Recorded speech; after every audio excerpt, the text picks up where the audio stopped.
Me presento nuevamente, mi nombre es Eric Bello, recuerden, aparte de ser el coordinador del curso, yo voy a estar a cargo de la materia de química, ¿ok? Cualquier duda que surja con la materia, pues ahí estaremos al pendiente.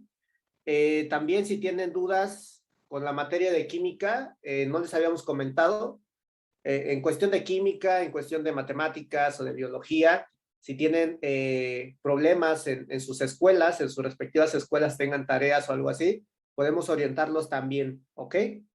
La intención es de que tomen el curso y que adicionalmente a eso salgan de la preparatoria, ¿verdad? Entonces, si tienen tareas o necesitan ayuda en alguna materia en su escuela, pues estamos para apoyarles, ¿ok? Bien, como en toda materia, vamos a primero a definir lo que vamos a ver en esta asignatura y vamos a comenzar con la definición de la química. La química, chicos, es una ciencia que estudia a la materia, ¿ok? Esa es, en definición, la química, ¿ok? Recordemos que la materia, pues va a ser todo aquello que ocupe un lugar en el espacio y que por ocupar un lugar en el espacio va a contener masa, ¿ok? Entonces, podemos decir que todo lo que está a nuestro alrededor es materia, porque todo lo que está alrededor de nosotros contiene una cierta masa, un cierto volumen, ¿ok? Entonces, eso es lo que es la química, la ciencia que estudia la materia. Pero ¿qué va a estudiar de la materia? Va a estudiar algunos aspectos importantes que vamos a ir viendo. Vamos a ver cómo está constituida la materia, su composición de la materia, ¿ok? Recordemos que toda la materia está constituida por unas pequeñas partículas sólidas compactas llamadas átomos, ¿ok? Estos átomos, a su vez, muchachos, van a estar divididos o van a estar constituidos, formados por tres partículas más, tres partículas fundamentales que vamos a estar viendo. ¿Cuáles son esas tres partículas, mi estimada Cintia Vázquez? ¿Recuerdas cuáles son las tres partículas fundamentales? No, no recuerdo, profe. Ok. Dexiré.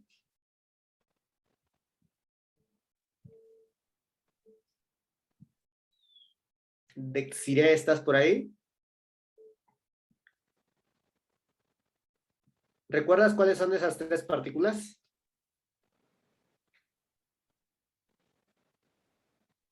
Creo que no está Dexiré. Marco, adelante. Protones, electrones y neutrones, ¿no? Correcto. Entonces recuerden, pregunta de examen, muchachos. Primer pregunta de examen. ¿Cómo está constituida la materia? Por átomos, ¿ok?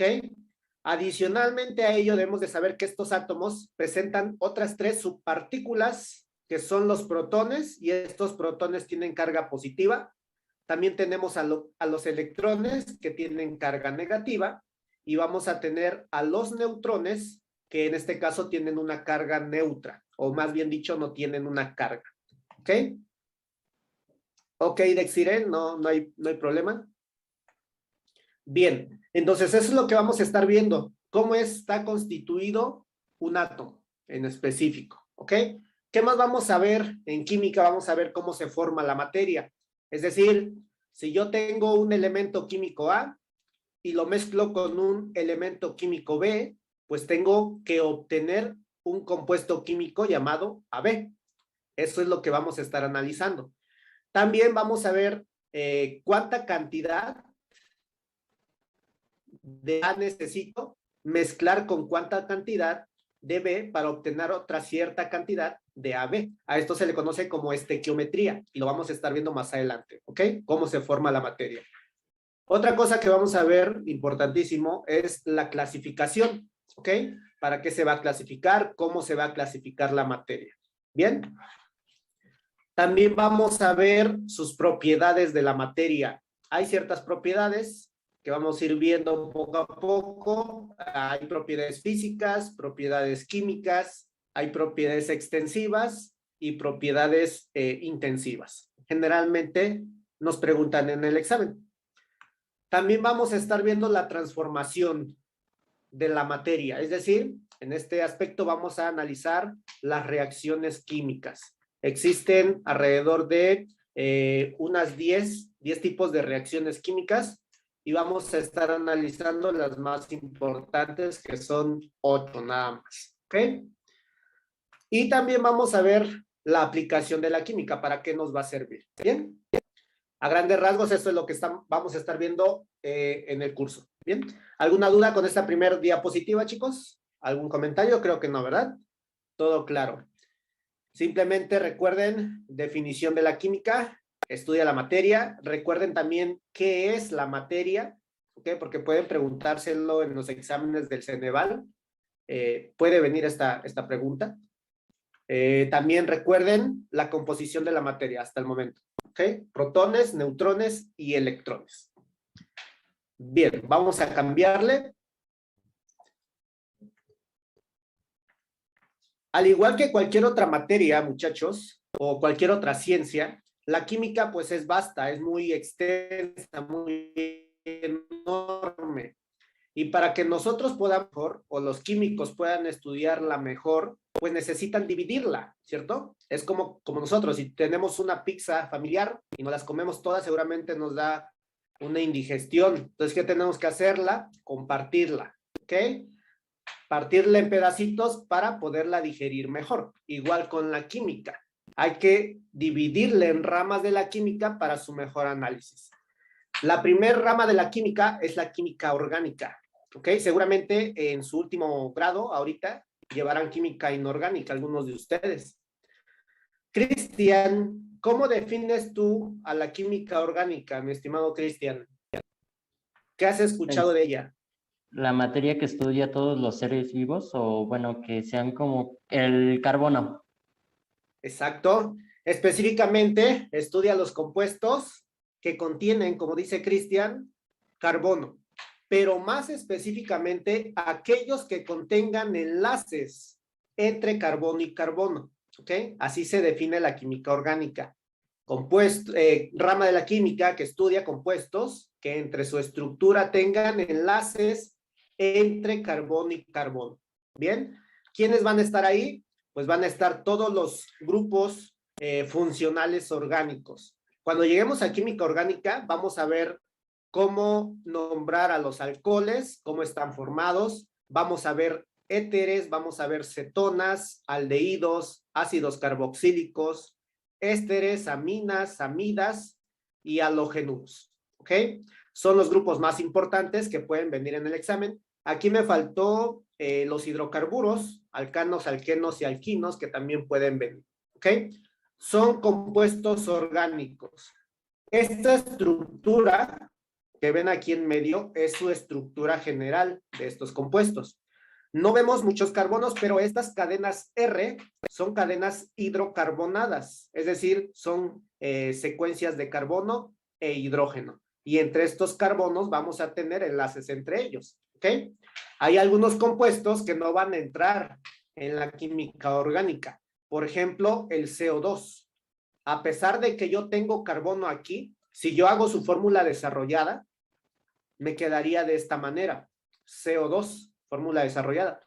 Pero no observamos enlaces entre carbono y carbono. Por lo tanto, el CO2 no es parte de la química orgánica, sino que va a estar dentro de la inorgánica. ¿Ok? Otro compuesto más, el H2CO3, que es el ácido carbónico. Este compuesto, de igual forma, no contiene enlaces entre carbono y carbono. Entonces, no es parte de la química orgánica tampoco. ¿Ok? ¿Hasta ahí duda, chicos? Recuerden la definición hasta el momento, nada más. Todo esto que les acabo de mencionar, estos de acá los vamos a ver más adelante. Solamente, por el momento, anoten que es la química orgánica. Rama de la química que estudia compuestos que entre su estructura tienen enlaces entre carbono y carbono. ¿Ok? La siguiente, pues, va a ser la antagónica de la orgánica, que en este caso será la inorgánica. ¿Y cómo la definimos? Pues va a ser la rama de la química que va a estudiar a todos los compuestos que entre su estructura no contengan esto de acá, que no contengan enlaces entre carbono y carbono, ¿ok? Y en este caso vamos a ver, generalmente en los exámenes de admisión es pura química inorgánica, el 90%, y solamente un 10% es orgánica. Entonces, en todo el curso vamos a estar viendo inorgánica, Bien, ¿qué vamos a estudiar aquí? Los grupos funcionales inorgánicos, los óxidos, las sales, los oxácidos, hidrácidos, hidruros e hidróxidos. Vamos a ver cómo formularlos, vamos a ver cómo nombrarlos, ¿ok? Y vamos a saber cómo identificarlos, porque es lo que nos van a pedir en el examen de admisión. Nos pueden poner un compuesto químico y nos pueden decir que lo identifiquemos. Por ejemplo, este de aquí. ¿Alguien sabe en qué familia entraría ese compuesto? Tengo sodio, azufre y oxígeno. Es un Sales. compuesto químico. ¿Una qué? No, en sales, ¿no? No En sales, correcto. Esto de aquí es una sal. Específicamente se le llama oxisal. ¿Okay? Aquí hay dos tipos. Hay sales binarias y las oxisales. ¿Ok? En este caso, al tener oxígeno, esto es una oxisal. Pero ¿cómo nos damos cuenta que es una oxisal? Por su estructura molecular. ¿Ok? Debe de haber un metal, que en este caso es el sodio. Debe de ir acompañado de un no metal, que es el azufre. Y por último, vamos a tener un oxígeno. Esta estructura es de las oxisales. ¿Ok? Entonces eso lo vamos a ver poco a poco. Van a saber identificarlos. ¿Bien? Eso es lo que nos preguntan en el examen. Entonces, ¿dudas ahí, muchachos? Creo que no, ¿verdad? Química inorgánica, recuerden. La siguiente que vamos a estar viendo también es la fisicoquímica. ¿Qué es la fisicoquímica? Pues es la rama de la química que involucra el estudio de la materia, como nos dice aquí, estudio de la materia química, pero ¿qué va a estudiar de la materia? Solamente aspectos físicos, ¿ok? Solamente ello. Ejemplo, ¿qué estamos observando ahí, chicos? ¿Qué se está midiendo de la materia? Aquí lo tenemos y aquí también. ¿Qué se está midiendo de la materia? La densidad. Puede ser la densidad. ¿Cómo calculamos densidad? Masa sobre volumen. Tengo masa, ¿sí? Aquí me lo está indicando, ¿ok? Y tenemos un cierto volumen. Por lo tanto, aquí podemos calcular la densidad. Es un aspecto físico de la materia, ¿ok? La densidad. Bien. ¿Qué otra cosa vamos a ver aquí? Esto importantísimo, los puntos de, por ejemplo, aquí, esta imagen nos está representando el punto de fusión, ¿ok? Punto de fusión. La de en medio nos representa el punto de ebullición y el último nos representa el punto de solidificación, ¿ok? ¿Qué es eso? El punto de fusión es la temperatura, ojo aquí, la temperatura a la cual un sólido pasa a ser líquido. En otras palabras, cuando se derriten las cosas. ¿Ok? El punto de ebullición es la temperatura a la cual un líquido pasa a ser gas. En palabras más simples es cuando hierven las sustancias. ¿Ok? Y el punto de solidificación es la temperatura a la cual un líquido pasa a ser sólido. En otras palabras, cuando se endurecen. ¿Ok? Endurecen. Ahí está. ¿Listo? Entonces hay que aprenderse estos términos porque nos los pueden estar manejando en el examen. Recuerden, punto de fusión, punto de ebullición y punto de solidificación. Cada sustancia tiene determinado punto de fusión, determinado punto de ebullición y determinado punto de solidificación. ¿Ok? Bien, seguimos. Otra cosa que podemos medir de la materia en fisicoquímica, pues es lo siguiente. ¿Qué pasa si yo a la masa que ya medí acá arriba, también la multiplico por la gravedad? ¿Qué estaríamos encontrando en esa multiplicación? ¿Qué se mide de esa manera? Masa por gravedad.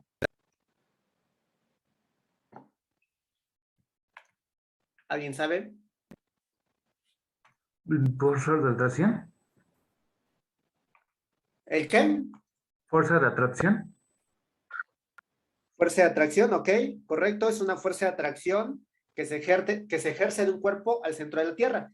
En otras palabras, si yo multiplico la masa que encontramos acá arriba por la gravedad de la Tierra, que es 9.81 metros sobre segundo al cuadrado, en realidad estaremos calculando el peso, ¿ok?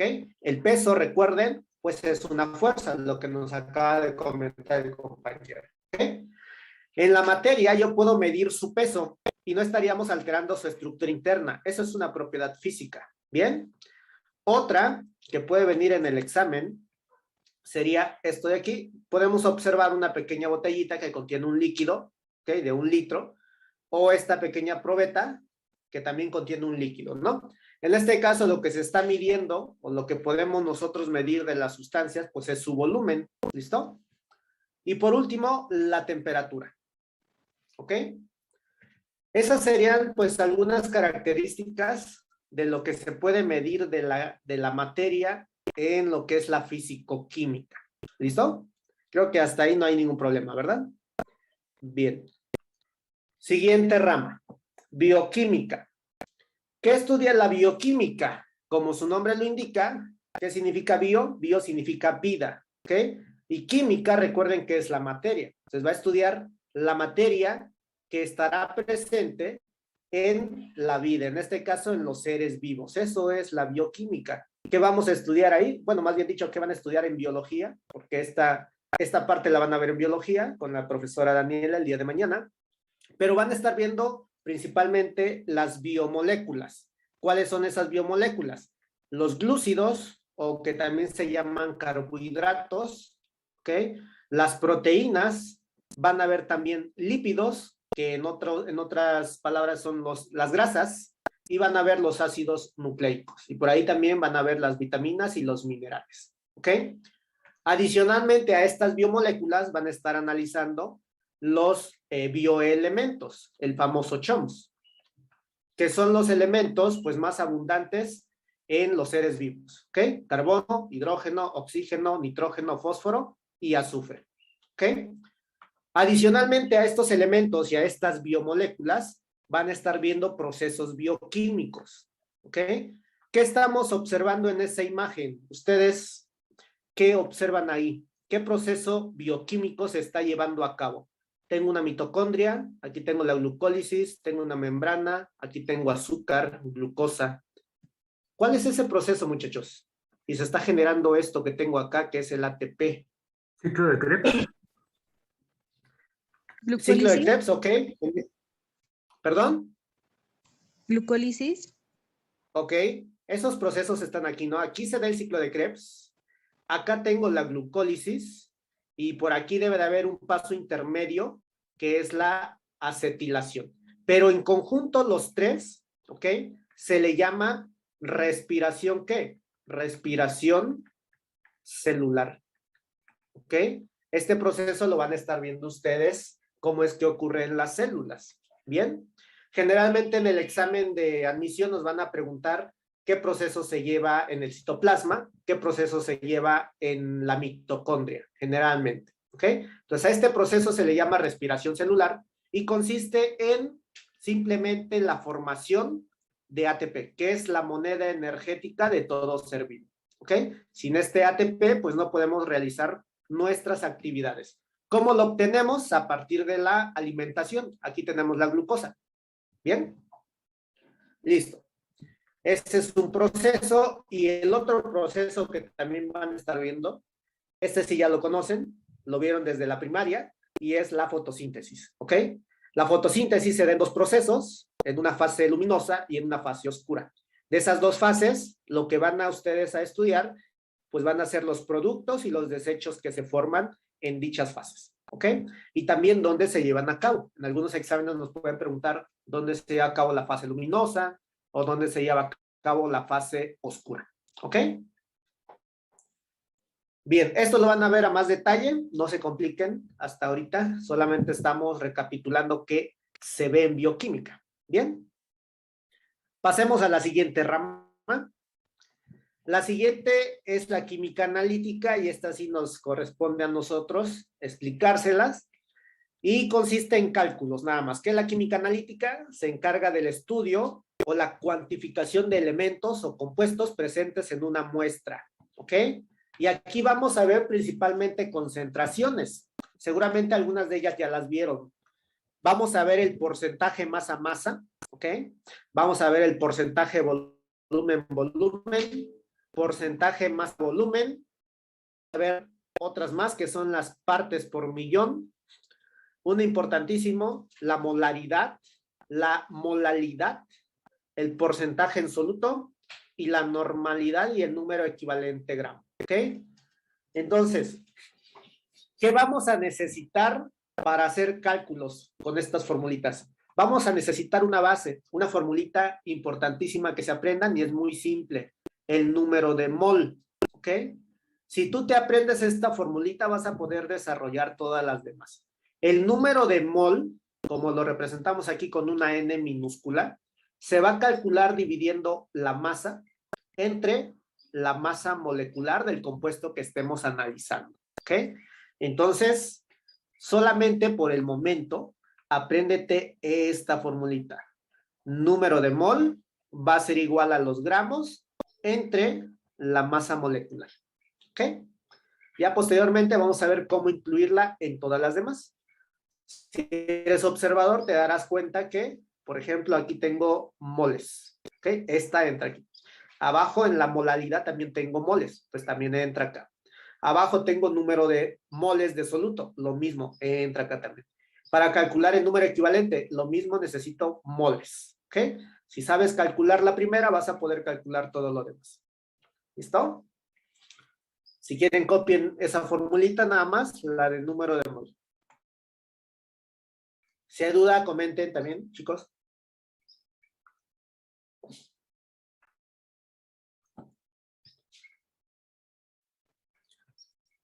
¿Todo bien, Pedro? ¿Todo claro? Sí, profesor. Ok. Anet, ¿todo claro?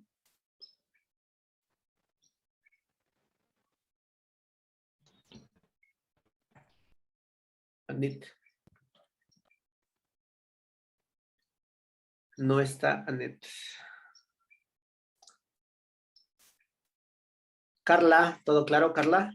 No los veo. Sí, profesor, todo bien. Ok. Bien.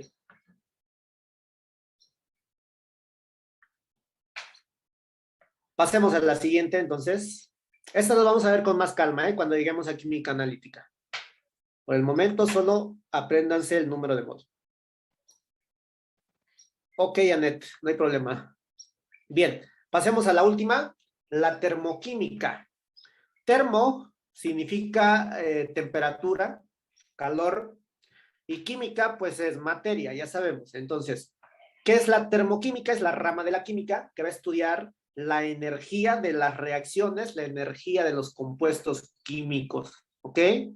Y en este punto de termoquímica vamos a analizar dos tipos de reacciones, que van a ser las reacciones exotérmicas y las reacciones endotérmicas. Exo significa fuera y endo significa dentro. Y térmica significa calor, energía, ¿ok? Entonces, ¿qué es una reacción exotérmica? Aquella que va a liberar energía o va a liberar calor a sus alrededores, así como nos está mostrando esta imagen, ¿ok? ¿Qué es una endotérmica? Aquella que va a absorber calor de sus alrededores, ¿ok? Como lo estamos viendo aquí. Está absorbiendo energía, está absorbiendo calor. Bien, lo está llevando dentro de ese sistema. En palabras simples, una reacción exotérmica se va a calentar. ¿Ok? Eso quiere decir que libera calor. Y una reacción endotérmica se va a enfriar. Absorbe calor. ¿Ok? Y listo. Más adelante vamos a ver cómo identificarlas, qué fórmula se utiliza, para qué me va a servir. ¿Ok? Listo. ¿Duda con las ramas? Creo que no, ¿verdad? Todo claro. Ok. Bien, chicos. Pasemos a lo siguiente. Pasemos ahora sí al primer tema que viene en el examen de ley, que es la clasificación de la materia. De ley siempre les va a venir una pregunta sobre este tema, ¿ok? Entonces, deben de saber que la materia se va a clasificar de dos formas. Por un lado vamos a tener un grupo llamado sustancias puras y por otro vamos a tener un grupo llamado mezclas, ¿ok? Dentro de las sustancias puras vamos a tener otra división más, que serían los elementos y compuestos. Y del otro lado vamos a tener otra división más, que serían las mezclas homogéneas y las mezclas heterogéneas. ¿Bien? Son dos grupos importantes. Una forma de cómo te pueden preguntar en el examen sería así, ¿no? Te van a poner, por ejemplo, azúcar, te van a poner alcohol, por ejemplo, te van a poner hierro y te van a poner agua y sal. Y te pueden preguntar, las opciones siguientes corresponden a sustancias puras, excepto una. ¿Cuál sería aquella que no forma parte de las sustancias puras?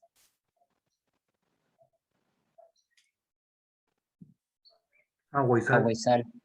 Agua y sal, correcto. Entonces nosotros tendríamos que seleccionar esta de acá abajo, ¿ok? Esa es una pregunta simple que puede venir en el examen, pero vamos a ver las características de cada una de ellas, ¿no? Comencemos con las sustancias puras. ¿Cómo las definimos? Pues son sustancias que tienen una composición definida, ¿ok? Su composición no cambia. Si es un elemento químico, todos los átomos que formen a ese elemento químico van a ser idénticos. Ejemplo, si yo tengo 20 gramos de agua, ¿ok? Que es una sustancia pura, es un compuesto químico. Esos 20 gramos de agua, todas las moléculas que formen a esos 20 gramos de agua, pues van a ser iguales. ¿Cuál es la fórmula del agua? H2O. Todas las moléculas de esos 20 gramos, pues van a ser iguales. No podemos cambiar esa composición definida, ¿ok? Otra característica importante es que se combinan químicamente. En este caso, ¿quiénes se combinan químicamente? Los compuestos químicos, ¿ok? Ejemplo, si yo tengo sodio y tengo cloro, ¿ok? Y si yo, por ejemplo, como sodio o como cloro, así solos, sin combinarse, pues son tóxicos, ¿ok? Me muero, son muy tóxicos. Pero si yo los hago reaccionar químicamente, ¿qué voy a obtener? NaCl, y esto es la sal común, ¿ok? Y esta sal, pues la utilizamos para echarle a nuestros alimentos y que tengan un sabor salado, ¿ok? Eso quiere decir que se combinan químicamente. Cuando yo mezclo estos dos, ¿ok? Voy a obtener una sal y que esta pierde su propiedad tóxica, ¿listo? Ese es un ejemplo. Otro, si yo tengo hidrógeno y oxígeno, ¿ok? En estado gaseoso, vamos a ponerle aquí gaseoso y aquí gaseoso, pues si yo los mezclo me va a dar agua, ¿ok? Pero va a ser en estado líquido, ¿ok?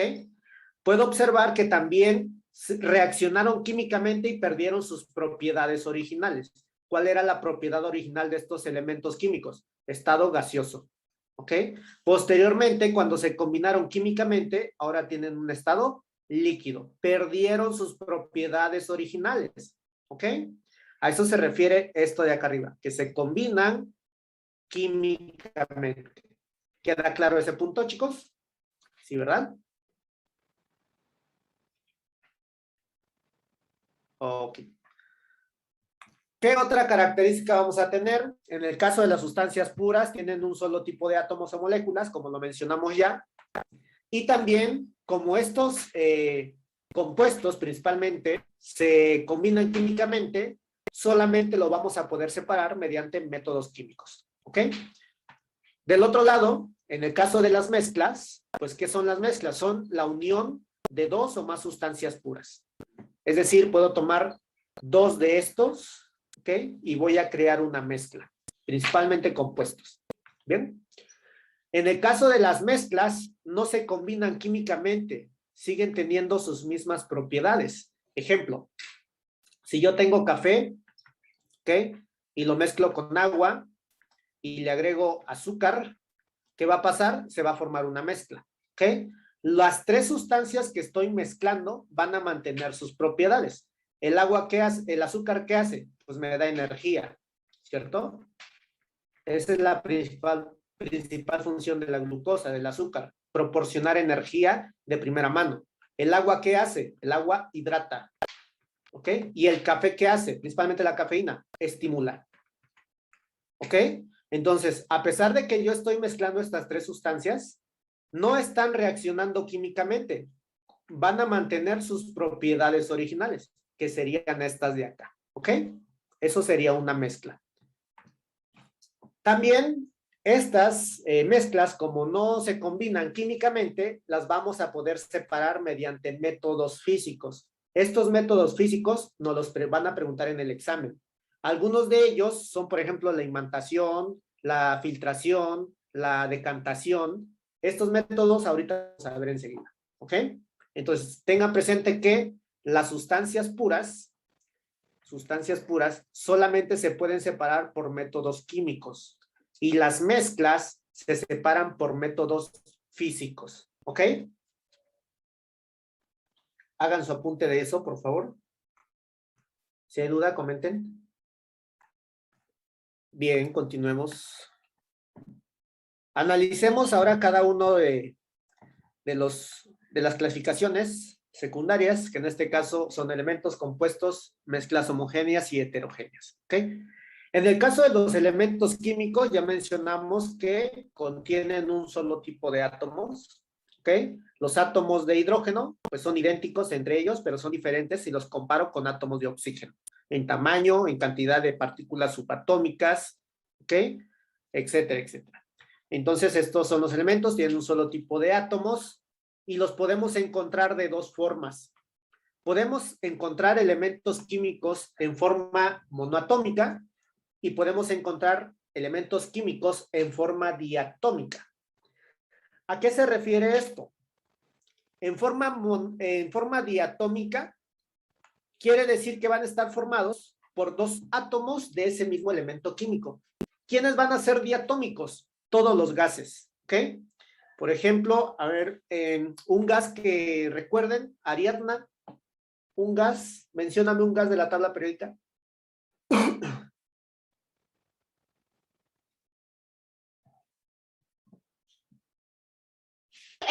Helio. Ok, el helio es un gas, correcto, pero en este caso es un gas noble. Mencióname otro que no sea gas noble.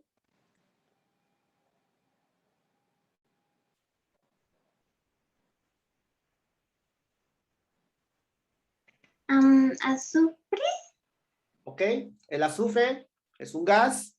Por ser un gas, ¿cómo identifico elemento diatómico? En la parte de abajo, como subíndice, debe de llevar un número 2. ¿Ok? Dana, Paola, dime otro gas que tú recuerdes.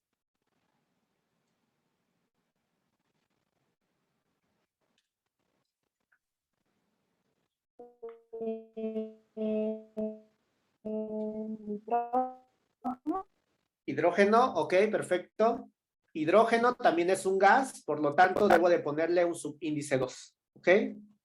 Oxígeno es otro gas, debo de colocarle un subíndice 2. ¿Ok? Cloro también es un gas, debo de colocarle un subíndice 2. Todos estos que acabamos de escribir son elementos químicos, ¿ok? Que deben de estar en forma diatómica. ¿Por qué diatómica dijimos? Porque son gases, ¿ok?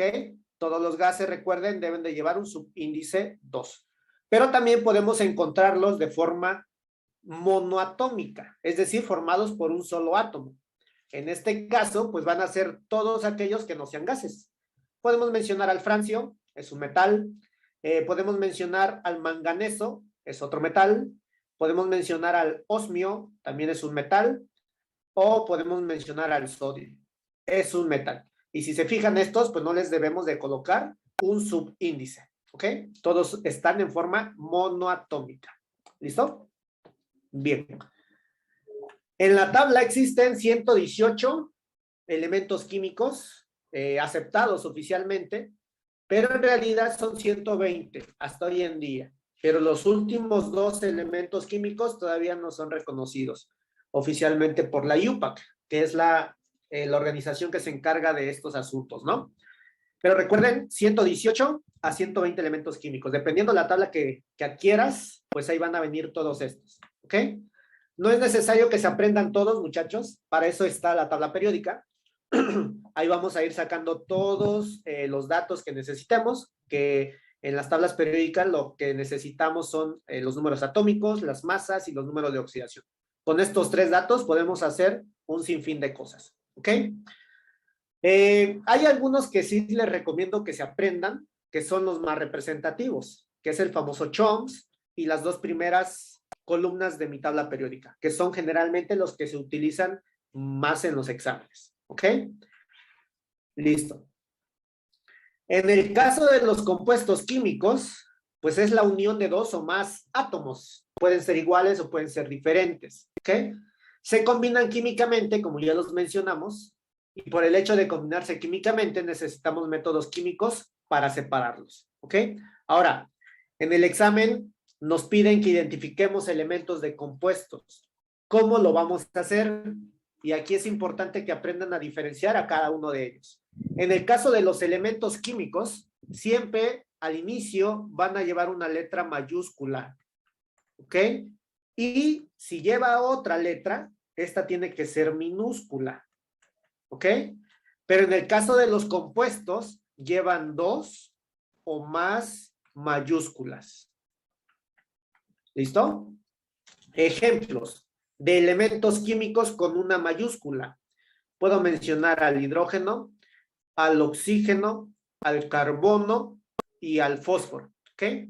Todos estos son elementos químicos, tienen una sola mayúscula, pero también hay elementos químicos con una mayúscula y una minúscula. Ejemplo, me mencionaron hace rato al helio, puedo poner aquí al osmio, ¿ok? Puedo poner aquí al cromo y puedo poner aquí al plomo, ¿ok? Si se fijan, todos inician con la misma mayúscula, pero en el caso de los primeros solamente es una, y en el caso de los segundos llevan una minúscula, ¿ok? Así identifico yo a los elementos químicos. ¿Y cómo identificamos un compuesto? Debe de llevar 2 o más mayúsculas. Ejemplo, si pongo al carbono y le agrego un oxígeno, ahora esto es un compuesto, óxido de carbono. Puede llevar 2, pero también puede llevar 3. Por ejemplo, HNO3, ácido nítrico, lleva 3 mayúsculas. O puede llevar 4, por ejemplo, el sulfato ácido de sodio, ¿ok? Lleva 4. Tengo aquí al sodio, lleva una mayúscula, tengo hidrógeno, azufre y oxígeno, ¿ok? De esa manera vamos a identificar a un compuesto de un elemento químico, ¿bien? ¿Queda claro cómo identificarlos, chicos? Ok. En algunos exámenes anteriores, pues nos han puesto algunos ejemplos, algunos reactivos, donde te ponen elementos químicos revueltos con compuestos, ¿no? Y te piden que identifiques cuál reactivo contiene puros elementos o cuál reactivo contiene puros compuestos químicos. Entonces, lo que tú vas a tener que hacer es identificar aquellos que tengan, ya sean elementos químicos, una sola mayúscula, recuerda, o ya sean compuestos, deben de tener 2 o más mayúsculas, ¿ok? Entonces, por ejemplo, si les pongo esto de acá,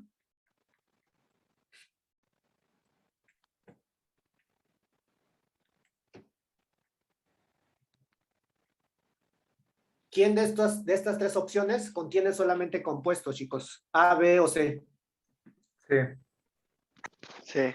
Solamente sería la C, correcto. Deberíamos de elegir esta de acá, ¿ok? Todos estos 3 compuestos tienen 2 o más mayúsculas. En el caso del primero tiene 3. La N del sodio, el oxígeno, hidrógeno. El del medio tiene 2, H, y la C del cloro. Y el último tiene 2 también, azufre, oxígeno. Los de arriba no. El primero sí tiene 2, es un compuesto, pero todos los demás son elementos químicos en forma ¿qué? Diatómica, ¿ok? Los de arriba tenemos 2 compuestos, que sería el cloruro de sodio y el dióxido de carbono, pero el primero es un elemento químico que es el cromo, y está en forma monoatómica, ¿ok? Queda claro, ¿verdad? Cómo identificarlos. Bien. Y aquí tenemos unos ejemplos en su estructura en su representación de esferas. Tenemos aquí la glucosa. Tenemos aquí al cloruro de hidrógeno, y tenemos obviamente al agua. Que químicamente el agua pues es un óxido de hidrógeno. ¿Ok? Bien. Del otro lado vamos a tener a las mezclas que también nos pueden preguntar. Hay mezclas homogéneas y mezclas heterogéneas. Homo significa igual. ¿Ok? Homo significa igual. Géneas quiere decir fases o componentes. En el caso de las homogéneas, pues es la unión de dos o más sustancias puras, ya mencionamos eso, y no reaccionan químicamente, y la característica principal es que al momento en que nosotros observamos esta mezcla, vamos a observar una sola fase o una sola composición, ¿ok? Ejemplo, aquí tengo varios, tengo acá abajo el bronce, ¿ok? A simple vista puedo observar que es totalmente amarillo, pero sin embargo, en el bronce tenemos aleación de elementos metálicos. Puede haber plomo, puede haber cobre, puede haber hierro, ¿ok? Entre otros más. Entonces, el bronce es una aleación de varios metales, ¿ok? Y solamente observamos, pues, una sola fase o un solo componente. En el caso del acero igual, puede haber aluminio, puede haber cobalto, puede haber otra cantidad de elementos químicos metálicos. O, por ejemplo, una barra de chocolate, ¿ok? ¿Qué lleva el chocolate? Lleva agua, lleva azúcar, lleva cafeína, entre otras sustancias más, ¿ok? Entonces, a pesar de que vemos solamente una sola composición en el chocolate, pues lleva varias sustancias ahí mezcladas. Eso sería una mezcla homogénea. Hay sólidas, ¿ok? Pero también hay mezclas homogéneas gaseosas. Por ejemplo, el aire. El aire principalmente es un ejemplo que nos pueden poner en el examen. Te preguntan qué tipo de mezcla es el aire. Debemos de saber que es una mezcla homogénea porque el aire está compuesto de varios gases, entre ellos en su mayor cantidad de nitrógeno, después le sigue oxígeno y algunos contaminantes como CO2, el óxido de azufre, entre otros más, ¿no? Entonces el aire, recuerden, es una mezcla homogénea. ¿Bien? Y aquí abajo nos menciona otros, oxígeno más CO2, oxígeno e hidrógeno, que sería pues una mezcla de gases, ¿ok? Y también nos pueden mencionar mezclas homogéneas líquidas. El más común que nos van a mencionar es el agua y el alcohol. Generalmente siempre viene como ejemplo de mezcla homogénea, ¿ok? Pero también podemos poner aquí a la leche con el chocolate, nos menciona aquí este ejemplo, o el agua con el azúcar, ¿ok? También se forma una mezcla homogénea, solamente observaríamos una sola fase. Y hay más ejemplos de mezclas homogéneas. Esa ya se les queda de tarea a ustedes. Investíguense pues otras 5 para que tengan más opciones por si no trajera alguna de estas en su examen. ¿Ok? Del otro lado vamos a tener las mezclas heterogéneas. También las mezclas heterogéneas es la unión de dos o más sustancias puras. No se combinan químicamente. Y la diferencia con las anteriores es que vamos a observar varias fases o vamos a poder observar varios componentes. ¿Ok? Bien. Ejemplos de mezclas heterogéneas, muchachos. Podemos también tener mezclas heterogéneas sólidas, heterogéneas gaseosas o líquidas. ¿Ok? Ejemplo de sólidas, una ensalada. Si yo me preparo una ensalada, pues voy a poder observar la lechuga, el jitomate, la cebolla, el queso, ¿ok? Entonces vamos a poder observar los componentes que forman esa mezcla heterogénea. Aquí nos menciona también el azufre con limadura de hierro. También voy a observar qué tanto tengo de limadura de hierro y qué tanto tengo de azufre, ¿ok?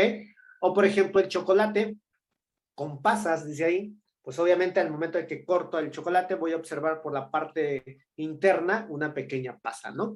Es una mezcla, sí, es una mezcla heterogénea porque puedo observar varias fases. En este caso el chocolate y la pasa, ¿ok? También tenemos gaseosas, el aire con polvo, por ejemplo, oxígeno con harina o cualquier recipiente que contenga alguna sustancia distinta al oxígeno, o por ejemplo el hollín, ¿no? Que es carbono con aire mezclado ahí. Podemos observar que tenemos distintas fases acá, ¿no? Y en el caso de las líquidas, la más común que nos van a preguntar es el agua y el aceite. Esa nunca falla en los exámenes, ¿ok? Recuerden que si yo mezclo agua y aceite, pues como una sustancia es polar y la otra es no polar, pues nunca se van a poder mezclar, ¿ok? Si yo tengo agua y arena, sería otro ejemplo de una mezcla heterogénea. O, por ejemplo, agua con hidrocarburos, ¿ok? Agua y gasolina o agua con petróleo, por ejemplo. Son ejemplos de mezclas heterogéneas. ¿Bien? ¿Cuál es lo importante aquí? ¿Cómo saber distinguirlas? Recuerden, las homogéneas vamos a poder observar una sola fase, un solo componente, ¿ok? Y las heterogéneas vamos a observar, pues, varios componentes que forman a dicha mezcla, ¿ok? ¿Duda con esas dos? Bien. En algunos exámenes, no en todos, principalmente en los exámenes del POLI, de la UNAM o de la UAM, nos preguntan sobre las dos sustancias siguientes, sobre coloides y suspensiones, ¿ok? Tú debes de saber que un coloide es una mezcla, pero es una mezcla homogénea, los coloides, ¿ok? Y en el caso de las suspensiones, también son mezclas, pero en este caso las suspensiones son mezclas heterogéneas, ¿ok? Ejemplos de ellos, en los coloides nos pueden presentar, por ejemplo, la mayonesa es un coloide, la cerveza es un coloide, las gelatinas, las pinturas, ¿ok? ¿Qué más? La mantequilla, también nos pueden preguntar sobre la mantequilla. La pasta dental también es un coloide, ¿ok? Y en el caso de las suspensiones, generalmente aquí en las suspensiones vamos a encontrar medicamentos, que son los más generales, medicamentos, ¿ok? Ahora, ¿cuál es otra diferencia? ¿Cómo los voy a identificar aparte de que unas son homogéneas y otras son heterogéneas? Es cuestión de sus tamaños de partículas. En el caso de los coloides, el tamaño de sus partículas se mide entre 1 y 10 nanómetros. ¿Ok? Y en el caso de las suspensiones, van en micras, de 1 a 100 micras. ¿Listo? Entonces, en base a estos tamaños, yo no voy a poder observar las partículas de un coloide a simple vista, porque son infinitamente pequeñas. Pero en el caso de las suspensiones, sí vamos a observar sus partículas que forman a estas suspensiones, ¿ok? Otra cosa importante de las suspensiones es que cuando se encuentran en reposo, siempre se forma esto de acá abajo, una precipitación, ¿ok? Si en alguna vez ustedes inyectaron penicilina, por ejemplo, recuerden que nos vendían un frasquito donde traía la penicilina, el medicamento, y le tenías que agregar un diluyente para agitarlo y que te entrara bien en el músculo. Cuando lo agitabas, se volvía una mezcla homogénea. Podías observar una sola fase. Pero cuando ese medicamento lo dejabas en reposo, la penicilina, por acción de la gravedad, se iba al fondo de mi recipiente y podíamos observar esto que vemos aquí. Un precipitado de pura penicilina, ¿no? Y por arriba, pues el diluyente, ¿vale? Esas son las suspensiones. Son mezclas heterogéneas, recuerden. También recuerden las medidas. En el caso de los coloides, de 1 a 10 nanómetros, y en el caso de las suspensiones, de 1 a 100 micras. ¿Ok? ¿Listo? Hagan su apunte de ello.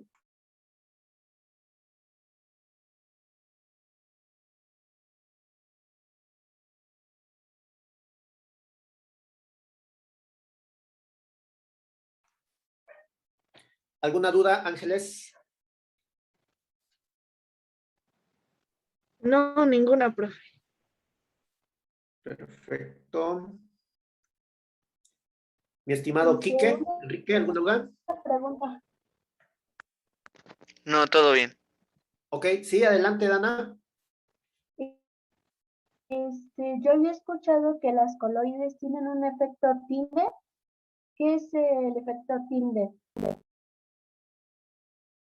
El efecto que me comentas consiste en lo siguiente. ¿Alguna vez Sí, más seguro que sí lo han visto.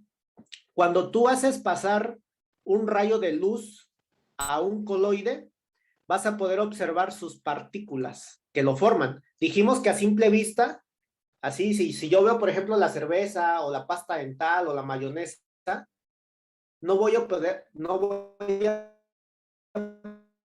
poder observar sus partículas porque tienen este tamaño, están muy pequeñitas. Pero imagínense en la mañanita cuando ustedes se levantan, párense frente a su ventana y hagan lo siguiente. En su piel y van a poder observar a través de ese rayo de luz que entra por mi ventana las pequeñas células que se están desprendiendo de mi brazo. Eso es el efecto que me comentas. Se llama efecto Timbal o sí, algo así se llama. O por ejemplo, cuando entra la luz de mi ventana y yo observo a través de pequeño rayo de luz, voy a observar el polvo que se asciende en todo mi cuarto. ¿Okay? Este es el efecto que podemos observar. ¿Listo? ¿Dana? Sí, profe, gracias. Sí. ¿Alguna otra duda, chicos? Bien. Por último, mencionaremos lo siguiente. Independientemente si tengo elementos químicos, si tengo compuestos, si tengo mezclas homogéneas o heterogéneas, todas ellas son materia. Por lo tanto, van a estar formadas por una especie de partículas, todas ellas, que serían los átomos. ¿Okay? Recuerden, la palabra vocablo griego, que es a, significa sin, y tomo significa división. ¿Okay? Son partículas que en teoría ya no se pueden dividir, pero que sabemos que sí, ¿no? Protones positivos, aquí neutrones tiene que ser carga neutra, y los electrones, recuerden, son negativos. ¿Ok? Bien. Son las 6:55, chicos. Vamos a tomarnos un pequeño receso de 10 minutos. No se salgan de la sesión. Apaguen sus cámaras y sus micros nada más. Les voy a pasar lista en base a los que estén conectados, ¿ok? No se salgan y en 10 minutos continuamos. Échense un break. Continuemos entonces, muchachos. ¿Alguna duda con este tema? Clasificación de la materia, ¿no, verdad? Ok, ya nomás ahí les encargo investigar unos cuantos más de estos, de mezclas homogéneas y mezclas heterogéneas. De elementos y compuestos, pues vamos a estar viendo un sinfín de ellos y hasta se los van a aprender de memoria, van a ver. Pasemos entonces a los métodos de separación de mezclas. Recuerden, Pedro, ¿cuántos qué, Pedro? Ah, de las ¿Cuántos se tienen mezclas. que investigar? Ajá. Ah, ok.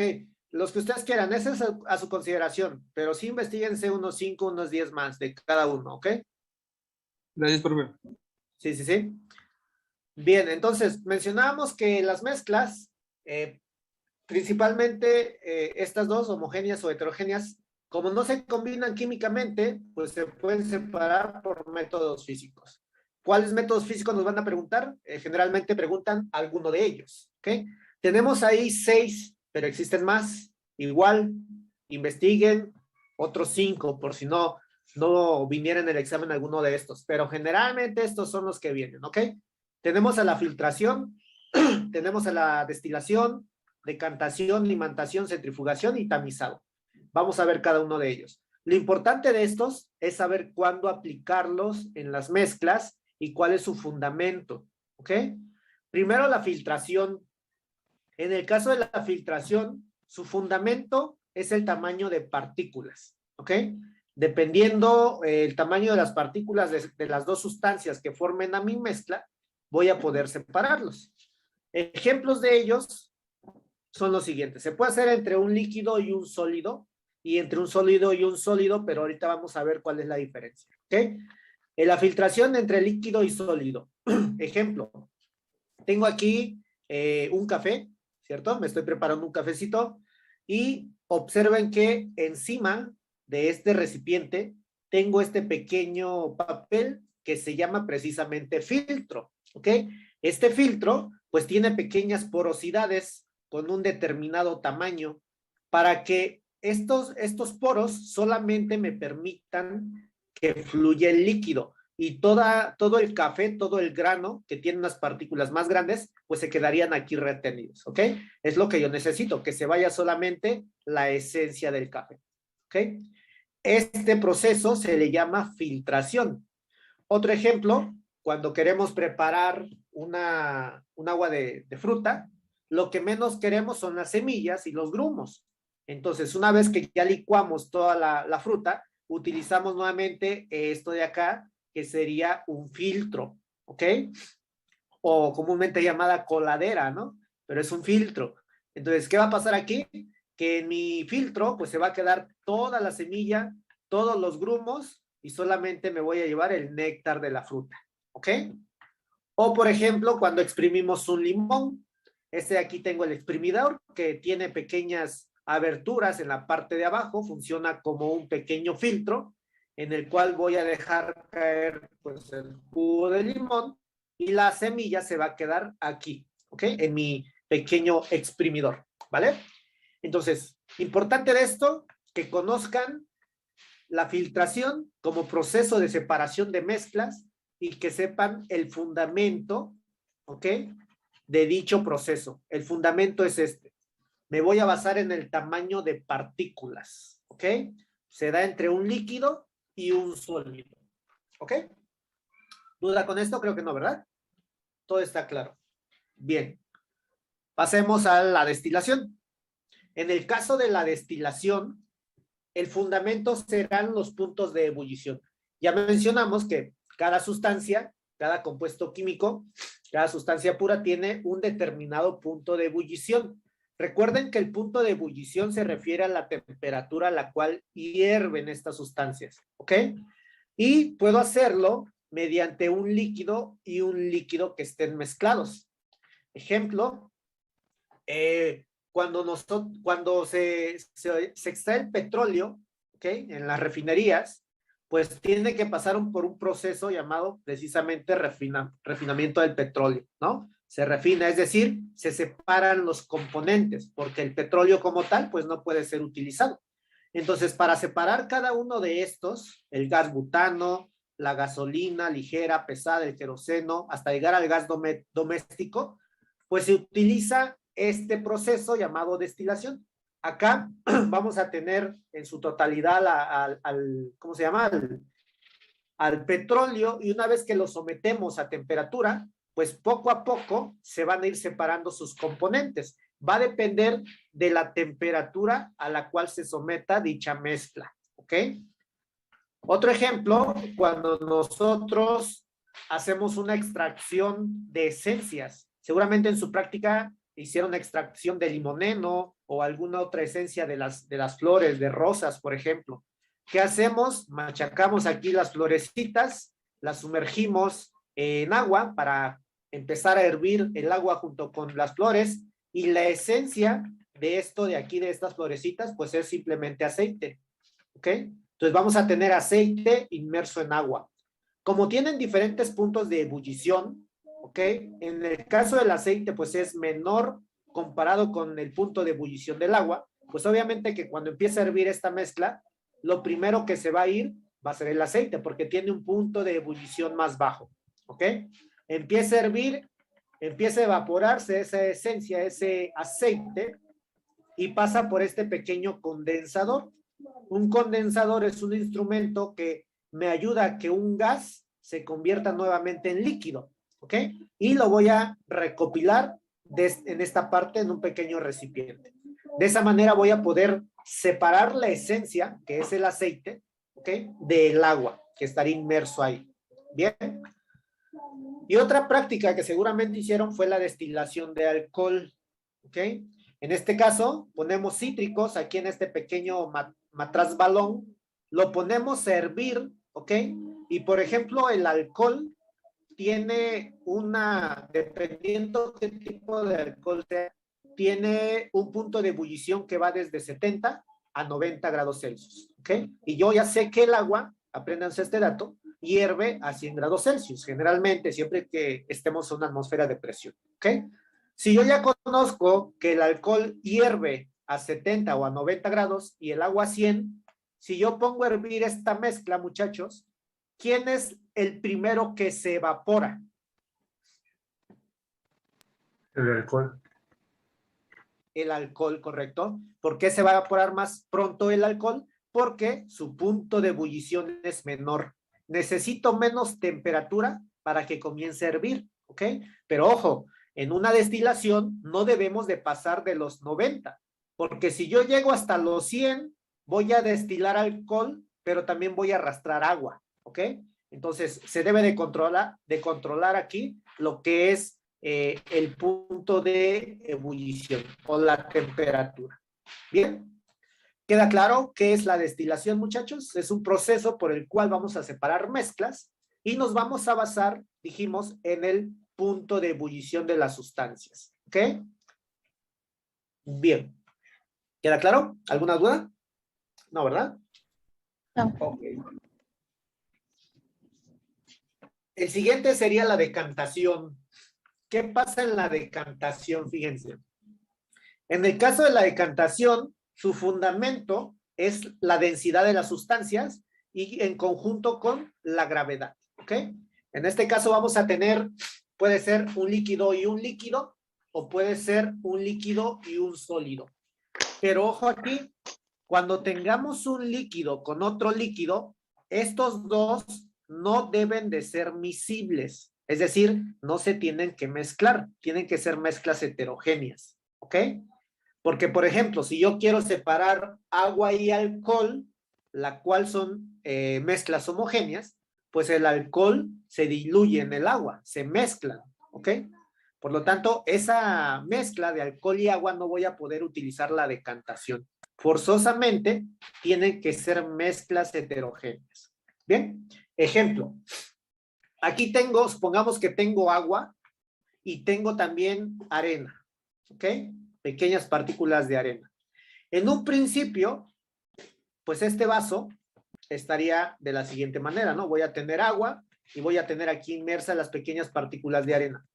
Va a llegar un punto en que por acción de la gravedad y por la densidad de la arena más pesada, pues va a llegar un punto en el que toda esta arena que tenemos aquí se va a ir al fondo de mi recipiente, ¿ok?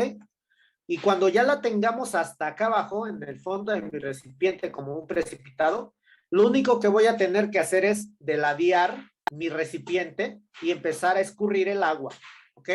Al final, pues toda esta agua se va a ir haciendo menos y me voy a quedar al final con el sedimento, en este caso sería la arena. De esa manera estamos separando un líquido de un sólido, ¿ok? ¿Cómo se llama este proceso? Decantación, ¿ok? Otro ejemplo, entre un líquido y un líquido. Tengo dos sustancias aquí. Tengo una sustancia en color verde por la parte de arriba y tengo una sustancia en color azul por la parte de abajo. Recuerden que tiene que ser una mezcla heterogénea, no se tienen que mezclar estas dos sustancias. Este pequeño recipiente se llama embudo de separación. Tiene una pequeña llavecita aquí, como pueden observar. Y cuando yo abro esta llavecita, voy a dejar caer la sustancia azul. Va a llegar un punto en el que esta sustancia azul pues se va a desechar toda y voy a cerrar mi llave y me va a quedar solamente la sustancia verde. Dependiendo cuál es la que yo necesite, pues ya la voy a tener purificada, ¿no? Separada de la otra sustancia, ¿ok? Este es un proceso, nuevamente se llama decantación, ¿ok? También aquí participan lo que son las sustancias en cuestión de sus polaridades, sustancia polar, sustancia no polar, no se mezclan y por lo tanto las puedo separar por este método, ¿ok? Otro ejemplo serían las aguas residuales. Aquí, por ejemplo, en mi comunidad pasa un río llamado el río Huacapa. Está sucio, está muy feo y entonces esa agua se trata en algunos puntos de su trayecto. ¿Qué se hace? Se recolecta esta agua muy sucia, lleva basura, lleva lleva metales, lleva un sinfín de cosas, ¿no? Entonces, ¿qué se hace? Se estanca en grandes zonas y posteriormente toda la materia sólida que tengamos aquí inmersa en esta agua, pues va a sedimentar. Se sedimenta al igual como ocurre en los otros procesos. Ya que está sedimentada, pues se depura, ¿ok? Y vamos a tener un poquito más limpia esa agua. Tiene que pasar por otros procesos para que sea potable, ¿ok? Entonces, este es el proceso de la decantación, ¿ok? Recuerden, fundamento, densidades y gravedad, ¿ok? Entre líquido y líquido o entre líquido y sólido. Pero recuerden que si son líquidos, no tienen que ser miscibles, ¿ok? ¿Duda con este? No, ¿verdad? Bien.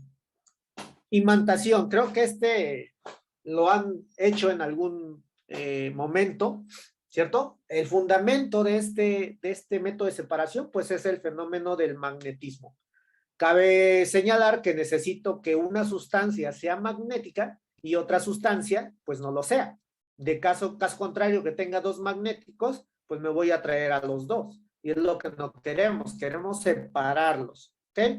Puede ser entre un líquido y un sólido o puede ser entre un sólido y otro sólido. Ejemplos que nos pueden preguntar sería el siguiente: separar arena con limadura de hierro. En este caso, pues el metal, la parte magnética sería el hierro y la parte no magnética sería la arena, ¿ok?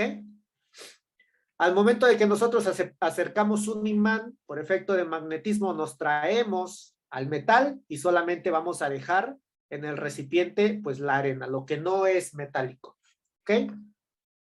También nos pueden preguntar sobre la separación de hierro y azufre en estado sólido.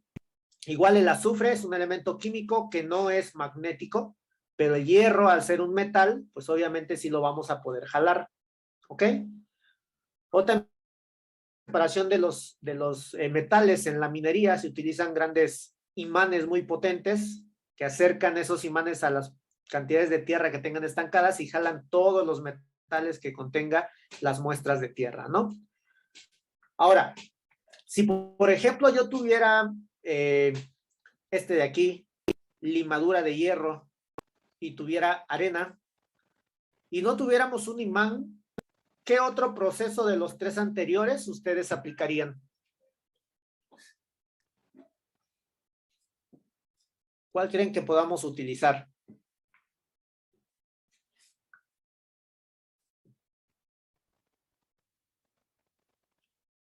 Podremos utilizar, por ejemplo, ¿El de la decantación. filtración?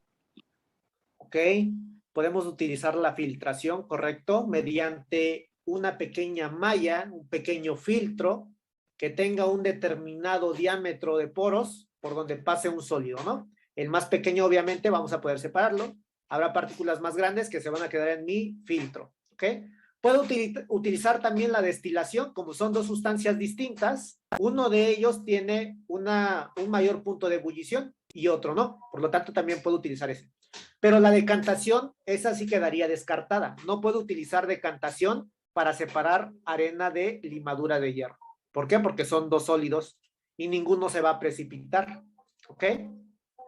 ¿Queda claro ese punto? Recuerden, nos pueden poner una mezcla de ciertas sustancias y nos pueden indicar qué método utilizaríamos. Si yo sé que puedo realizarlo mediante la filtración, pero no encuentro esa opción, debo de analizar otras, ¿ok?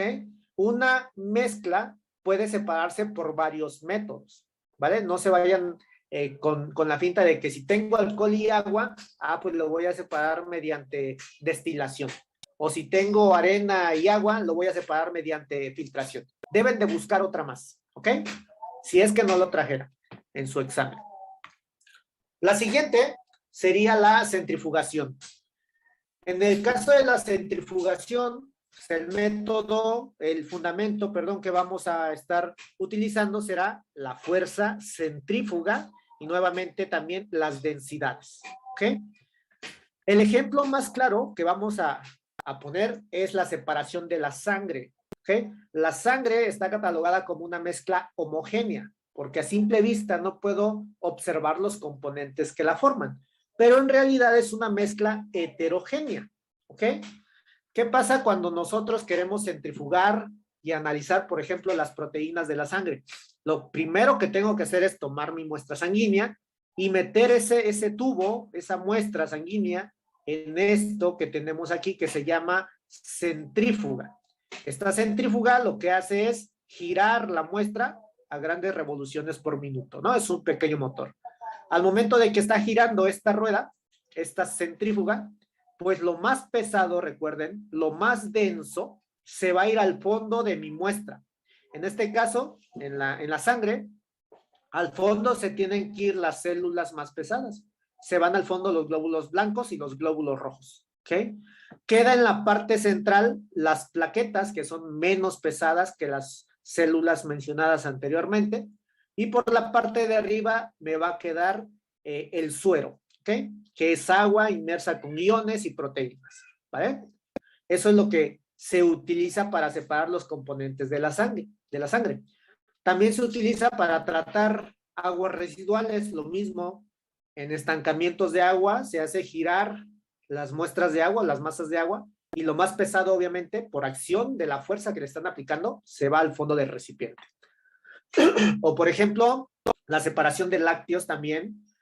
Todos los lácteos, yogures, leches que caducan ahí en la tiendita, las empresas, o en este caso, por mencionar marcas, la Lala, por ejemplo, se lleva todos sus productos que caducaron, que no se vendieron, y esos productos los centrifugan. ¿Para qué los van a centrifugar? Para aprovechar todos los nutrientes que todavía sirven, ¿ok? ¿Y qué le hacen a esos nutrientes que aprovecharon de lo ya caducado? Lo vuelven a embotellar en otra leche o en otro yogur y lo empaquetan y está listo otra vez en el estante para su consumo. Se tiene que volver a pasteurizar, obviamente, ¿no? Pero así le hacen muchas empresas para reducir gastos, ¿no? Entonces, esto es lo que utilizan, la centrifugación. ¿Ok? ¿Duda con esto, muchachos? ¿Centrifugación? No, ¿verdad? Y por último, el tamizado. El tamizado, este de aquí, el tamizado, es similar o es idéntico a la filtración.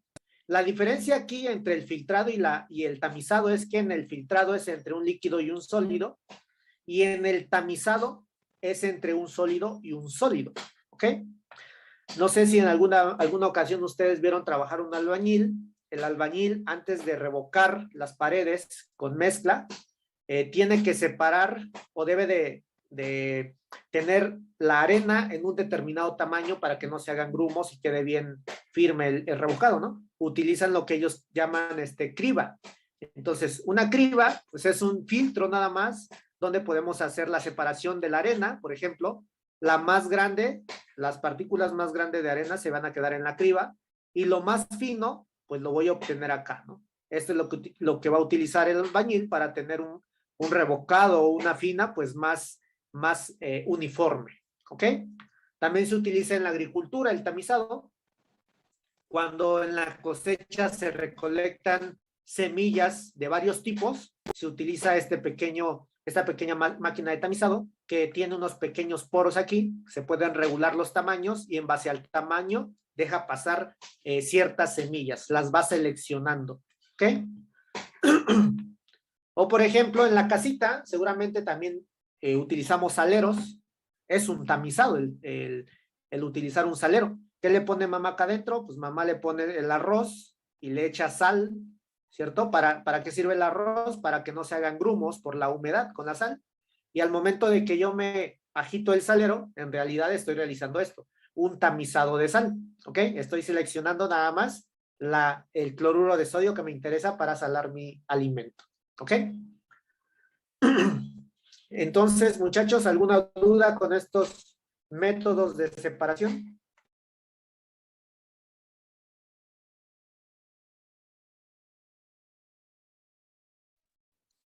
Ok. Ninguna duda. Perfecto.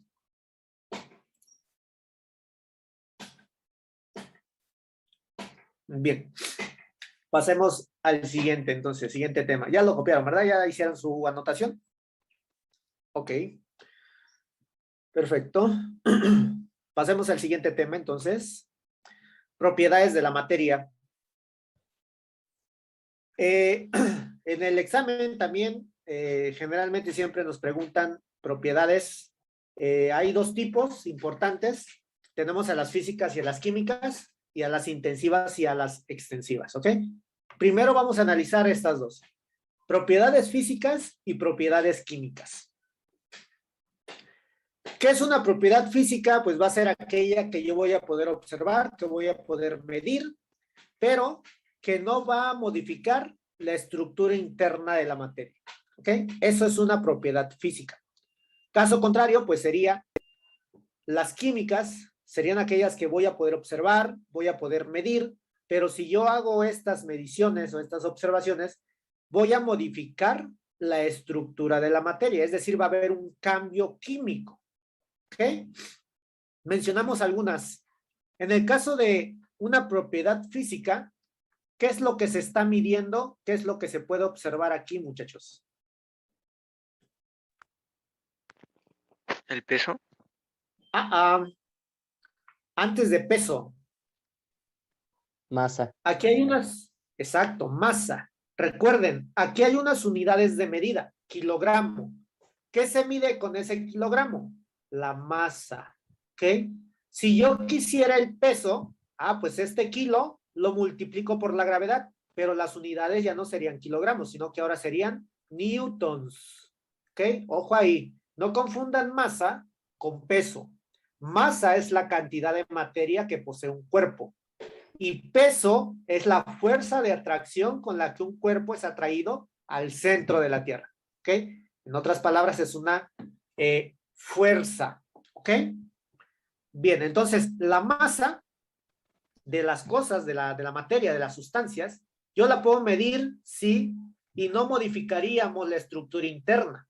Por ejemplo, aquí tengo un pedazo de metal, puede ser, no sé, hierro. A pesar de que yo estoy midiendo su masa, el hierro sigue siendo hierro, ¿ok?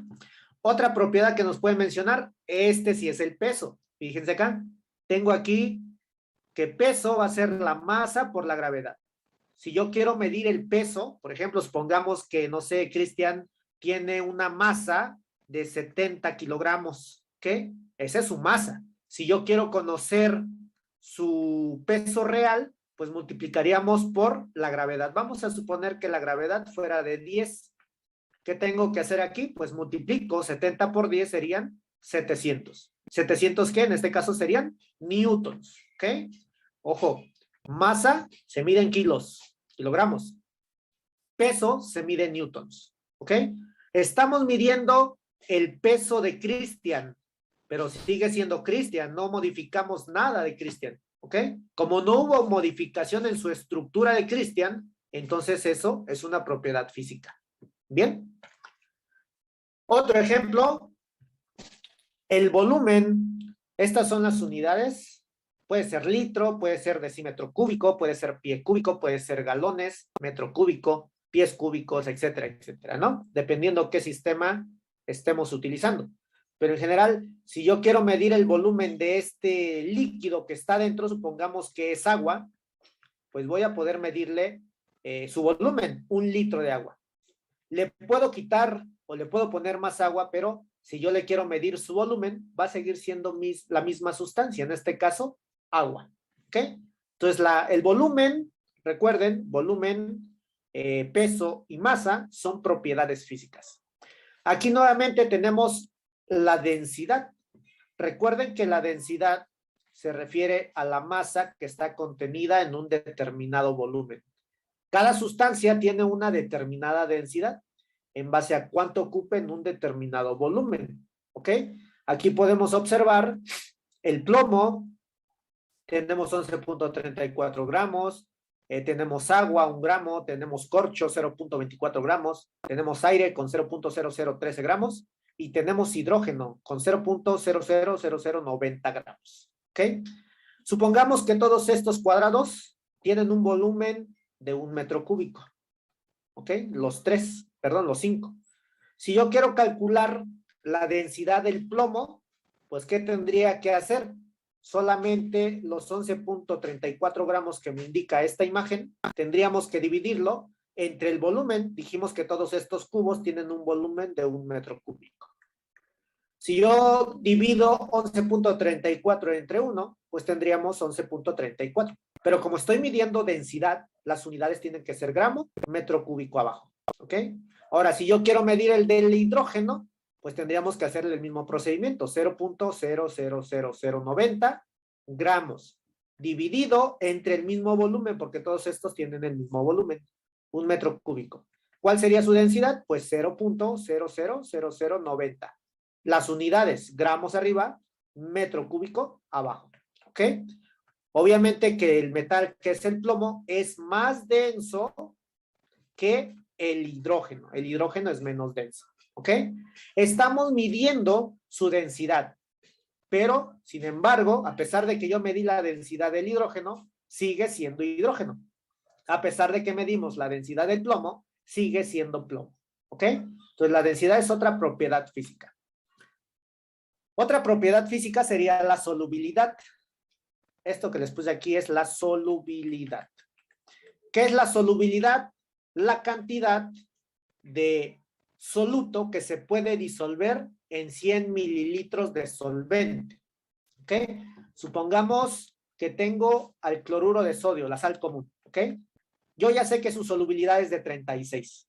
¿Qué me indica esto? Esto me indica que solamente voy a poder disolver 36 gramos en 100 mililitros de solvente. Puede ser agua, puede ser benceno, puede ser alcohol, puede ser cetona, puede ser cualquier sustancia que se pueda diluir ahí el cloruro de sodio. ¿Ok? Entonces, pueden preguntarnos lo siguiente, muchachos. Si yo ya sé que la solubilidad del cloruro de sodio es de 36, y si yo pongo 40 gramos de cloruro de sodio en 100 mililitros de agua, ¿se podrán disolver todos esos 40 gramos? ¿Sí o no?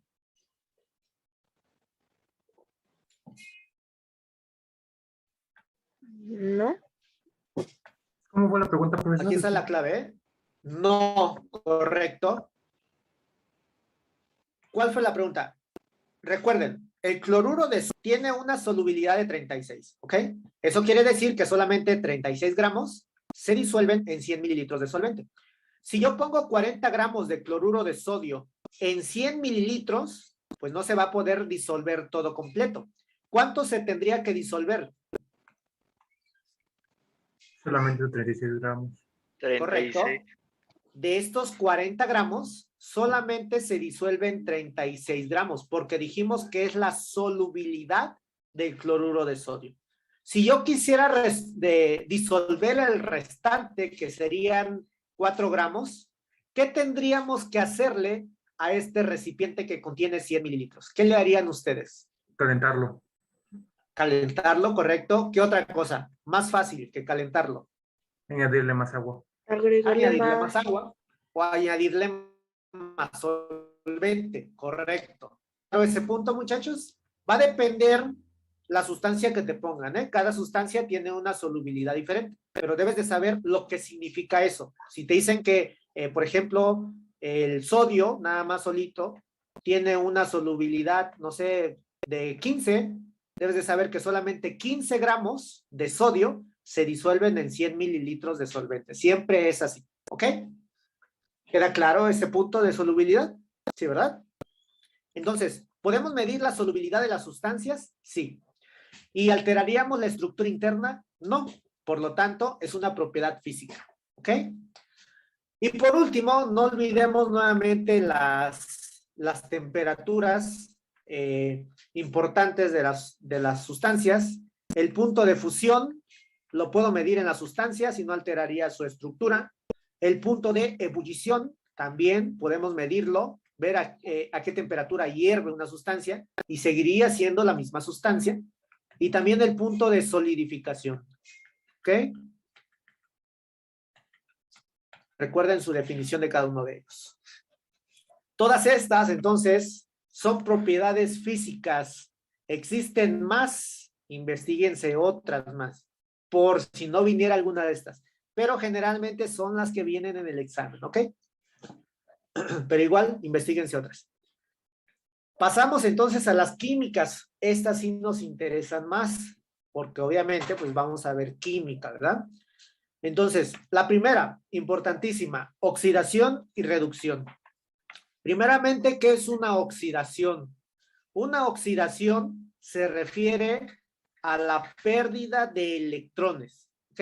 Aquí tengo un átomo, parte fundamental de la materia.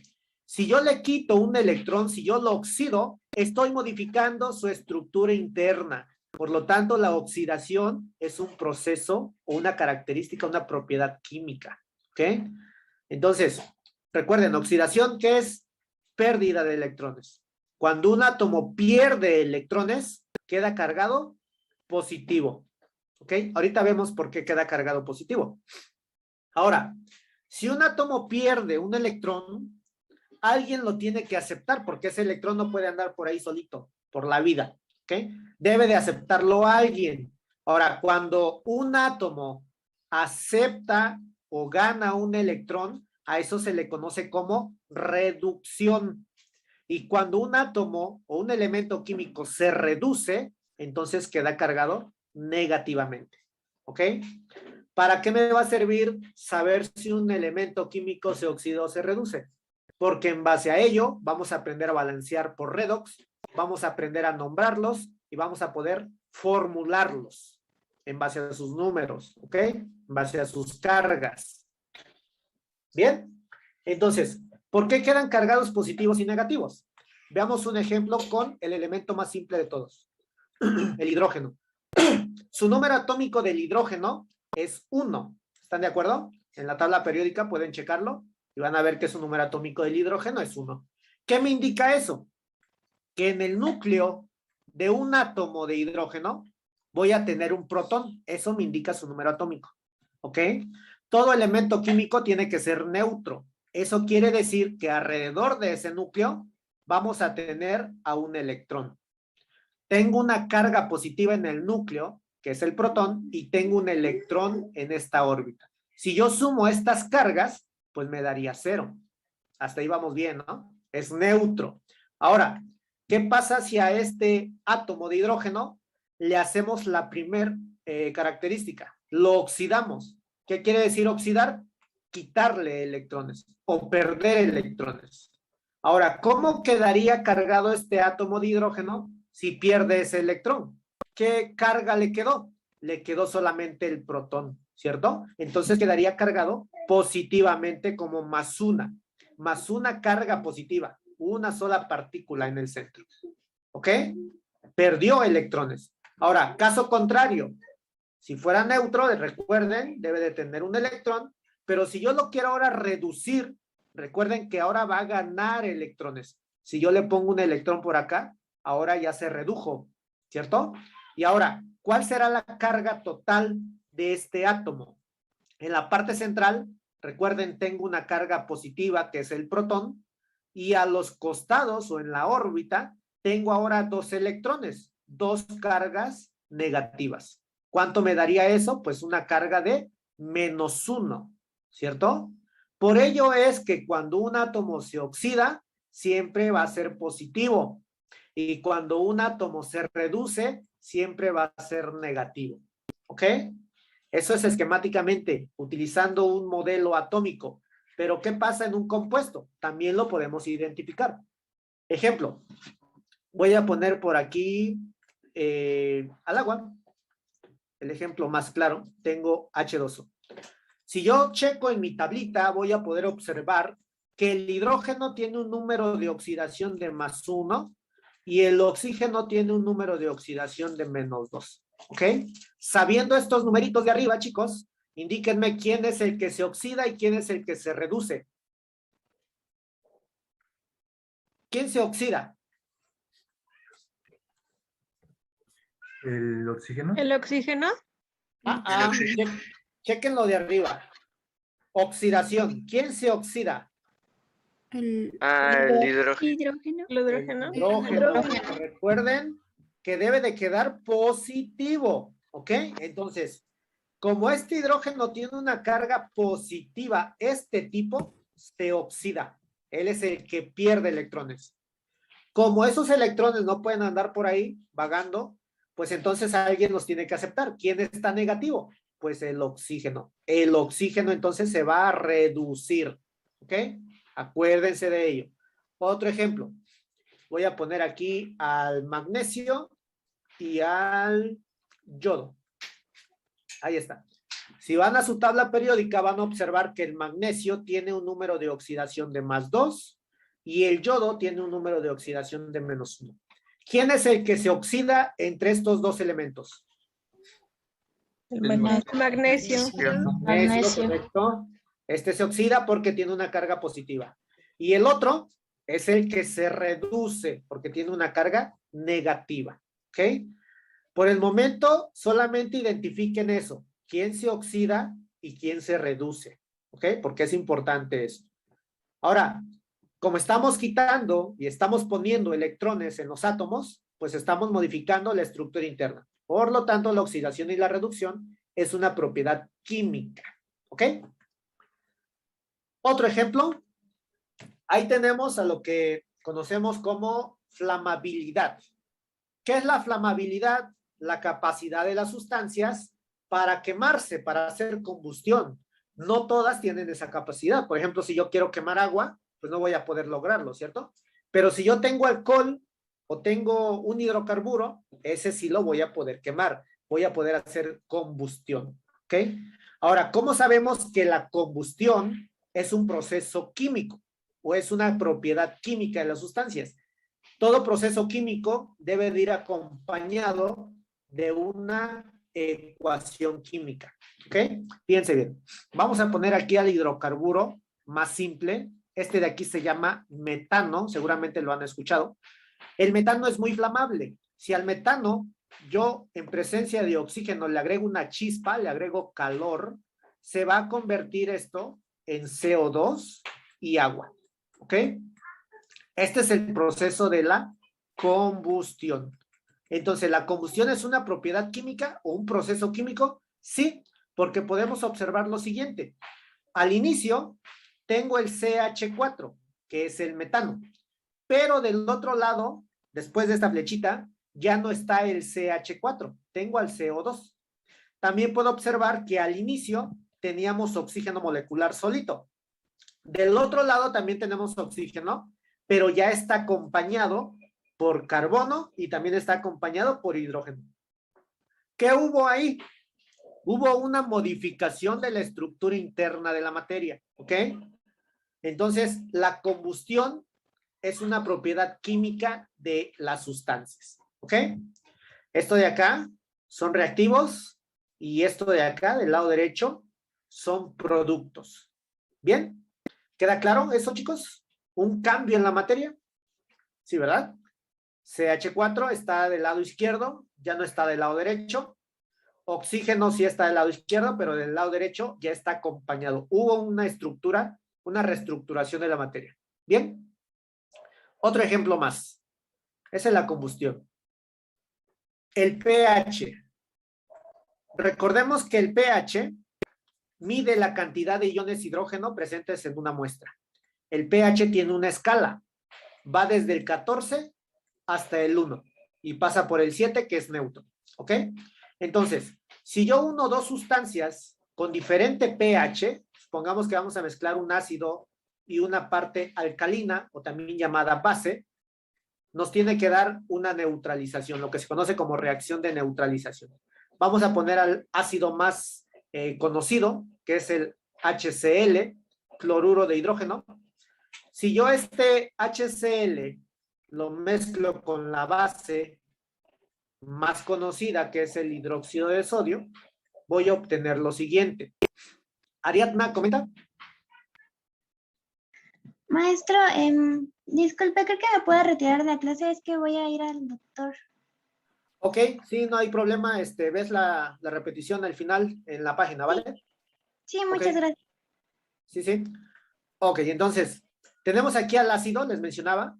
El cloruro de hidrógeno tiene un pH aproximadamente de 1 o 2, ¿ok?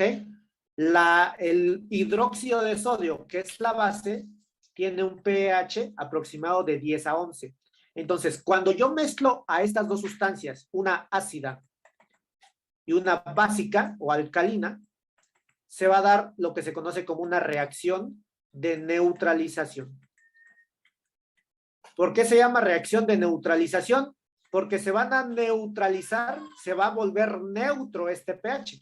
¿Qué se tiene que formar? Se formaría el cloruro de sodio y agua. Estas dos sustancias tienen un pH neutro, que sería de 7. ¿Ok? Entonces, ¿se está modificando la estructura de la materia? Obviamente sí. Aquí teníamos sustancia ácida, del otro lado ya no está. Aquí teníamos sustancia básica, del otro lado ya no hay sustancia básica. Adicionalmente tenemos al HCl aquí, pero del otro lado ya no lo tenemos. Ya está unido el cloro con el sodio. Y adicionalmente también aquí tenemos al hidróxido de sodio, pero del otro lado ya no tenemos a dicho compuesto. Ahora tenemos cloruro de sodio y agua nada más. Por lo tanto, hubo una reestructuración de la materia. Las neutralizaciones o el pH son propiedades químicas. ¿Ok? ¿Duda con eso, muchachos? ¿Ninguna? Ok. Por el momento, quiero que aprendan nada más o que se graben las propiedades, ¿ok? Más adelante vamos a ver reacciones de combustión, cómo identificarlas, cómo formularlas. Vamos a ver también reacciones de neutralización, cómo las identificamos y cómo formulamos a los compuestos, ¿ok? Por el momento solamente quiero eso, que se aprendan a memorizarse estas propiedades. ¿Bien? Ya para terminar, chicos, quiero preguntarles si tienen alguna duda con respecto a la metodología del curso. Por ejemplo, con tareas, exámenes, links, ¿alguna duda que tengan con ello? ¿No? Ok, recordemos, cada materia, cada asignatura les va a entregar una tarea, ¿ok? Una práctica de clase, más bien dicho. Es un resumen de la sesión que se tuvo el día establecido. Y al final, preguntas tipo examen, preguntas de repaso, ¿ok? Esas tareas se suben a Classroom. Ustedes pueden descargar el archivo, resolverlo en su celular, resolverlo en su máquina, en su PC, o imprimirlas y resolverlas a mano, tomarle fotografía y subirla a Classroom, ¿ok? Dependiendo la asignatura, dependiendo del profesor, les va a dar de 5 a 6 días para que le entreguen. En mi caso, les voy a subir en unos momentos más la práctica al Classroom de química. La van a descargar y la van a entregar a más tardar el día lunes, ¿ok? Porque el día martes la tendría que revisar y les mandaría su respectiva calificación y les mandaría también comentarios con respecto a su tarea, que hay que estudiar más, que hay que modificar, dónde hay que repasar, ¿ok? Entonces van a tener desde ahorita en la noche hasta el día lunes para entregarla. Bien, el link de las sesiones, recuerden, es el mismo para toda la semana, para todas las materias. Mañana van a utilizar el mismo y el viernes igual. Para la siguiente semana ya se modifican, ¿ok? Bien, chicos, si no hay duda entonces, por el día de hoy aquí le vamos a dejar. Y si surgen dudas en el transcurso del día, me comentan, ¿sí? Disculpe, la grabación de la clase se sube por Classroom o por dónde? Es que ahorita no. Ajá, no. En el caso de las sesiones grabadas, se suben a la página web. De hecho, ahí en el grupo, verifiquen la que mandó de física. Ajá. Como el link que mandó en la materia de física. Sí, ya tenemos, ahí en la página está la sesión de matemáticas, de razonamiento matemático y la de física. Esas ya se subieron. Entonces, lo que tienen que hacer ustedes para revisar las grabaciones es entrar a nuestra página web. Entrando a la página web van a tener que seleccionar la materia que quieren repasar, darle clic en la imagen y les va a pedir una clave de acceso. También ya la tienen ahí en el mensaje. La copian, la pegan y les da acceso a las sesiones, ¿ok? No compartan estos links porque recuerden que, pues ahora sí que estamos por competencias, ¿no? Ustedes van a competir con miles de alumnos, tanto nacionales como extranjeros. Entonces, es mejor que vayan ustedes bien preparados, ¿no? No compartan los links, las sesiones tampoco, porque pues es material de ustedes, ¿ok? Listo, pues chicos. Cualquier duda ahí estamos al pendiente en el WhatsApp.